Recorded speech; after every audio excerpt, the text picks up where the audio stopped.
Thanks for joining me today. We've got a pretty short video here with a little bit more information about the Palo Alto Network's security lifecycle review from ANSecurity, what it involves, how we achieve it, and what you can expect to see in the results.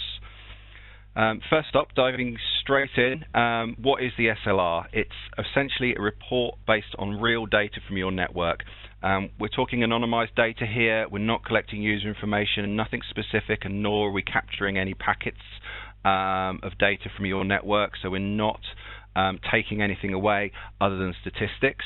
And what we're going to glean from that information is an overview of applications, threats, and exploits that are active on your network today.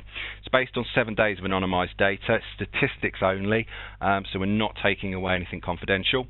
And the report is also customized to your industry vertical. Okay, so what we do is first off we have to put a device in your network, be a Palo Alto Networks firewall. We'll passively monitor the traffic for a week, so we're absolutely not interfering with any of the traffic as it passes through. We are in listen-only mode.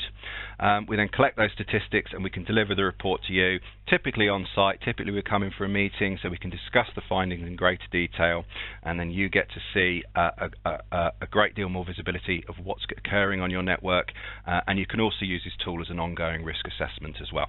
Okay, so how we achieve that, we've got 2 ways of deploying one of the Palo Alto Networks devices onto your network.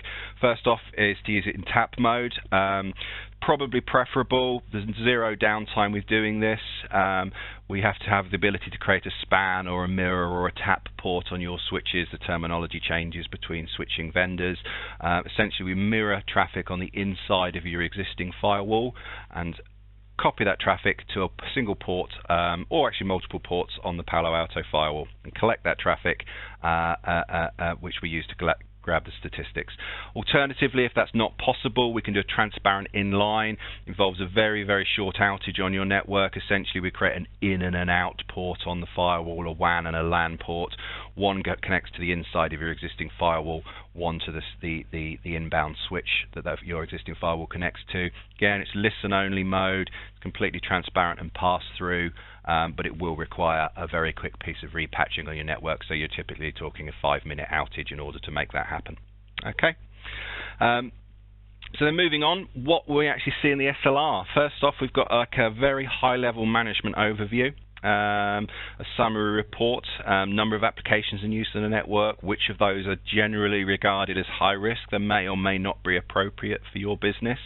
Total numbers of threats including malware, spyware, dial home, command and control traffic, vulnerability and exploits from the IPS engine, known threats and unknown threats as well that we see on the network. So if we're seeing a known piece of malware traversing the firewall, we flag it up.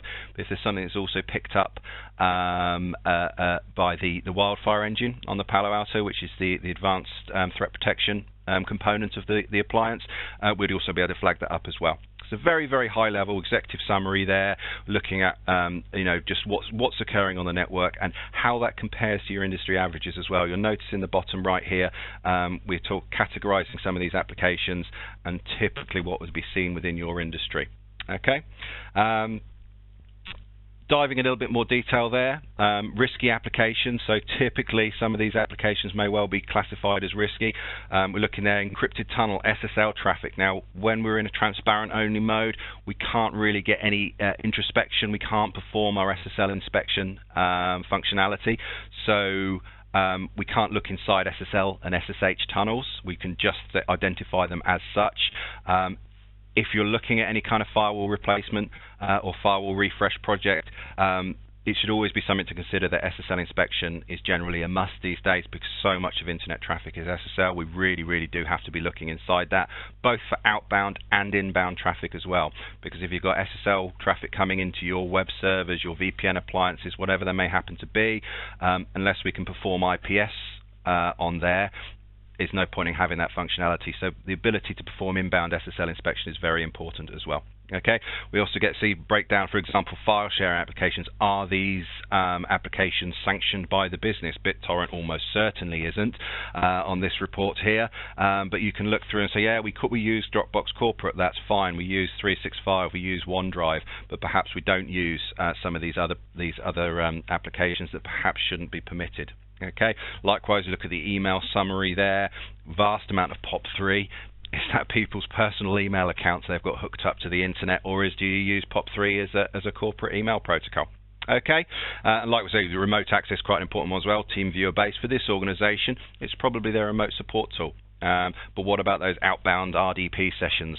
Should they really be happening? Should they be occurring on the network? Gives you an opportunity to see what's occurring and look into it in more detail if it seems to be suspicious. We get a little bit more detail about those risky applications as well. Not only do we get those summary charts, but we also get the full list. So we see a full list of the top risky applications and the quantity that we're seeing on the network there. So the number of sessions and the amount of traffic that they're actually using. Another breakdown we see, which is pretty valuable, we see breakdowns of SaaS applications. So if you may well be using software as a service applications within your business, you get to see a breakdown of those, what kind of file transfer is happening on the network. We also see the threat analysis, which is very important. So you've got vulnerabilities and exploits. So this is picked up by essentially the IPS engine on the appliance. How many of those, these are active threats that would be seen in your network. It's very rare that we don't pick some stuff up. There's always stuff going on. They may or may not succeed against the servers that's sitting behind your firewall, but it's the point of having the visibility to see them.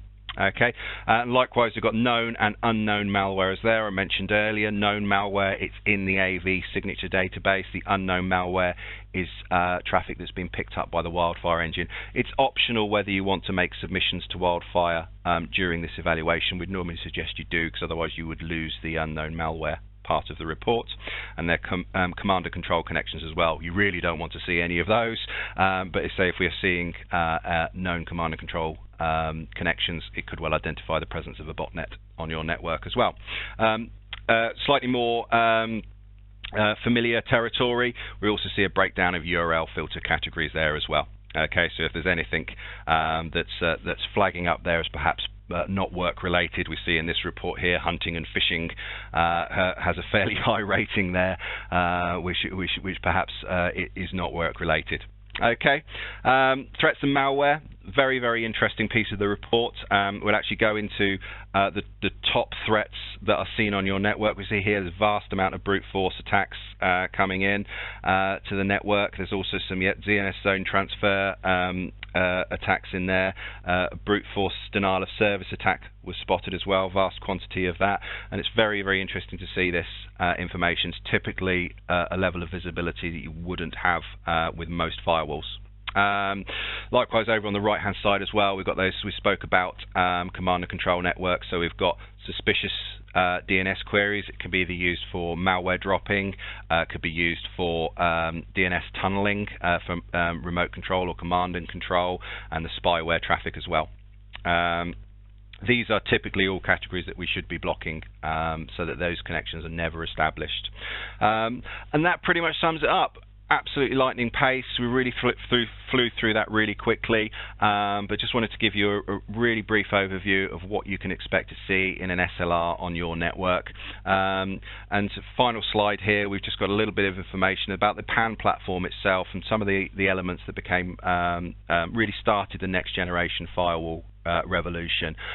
So with the Palo Alto platform, we've got application protocol detection and decryption. So not only are we identifying all ports, all protocols, all of the time with the Palo Alto platform, we also have the ability to decrypt SSL traffic as well and see what is inside those tunnels. So instead of just seeing an SSL session, we will see the native application that sits behind that, whether that be Salesforce or another web-based SaaS platform, or whether it's something that you perhaps need to be having more control on at your border. The user ID part of the picture is so that we can create user-based and group-based policies to allow or disallow URL categories, applications, or any other particular traffic.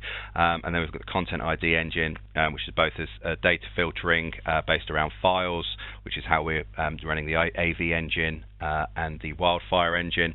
We've got the threat engine, which is vulnerabilities, exploits. We've got spyware component there as well, and a URL filter engine as well, so we can do traditional URL filtering on there. If you do have any questions, please do get in touch with your account manager. It's generally a very quick and simple process to run an SLR, and it can give you some very valuable insight into your network. Thanks again for joining. Bye.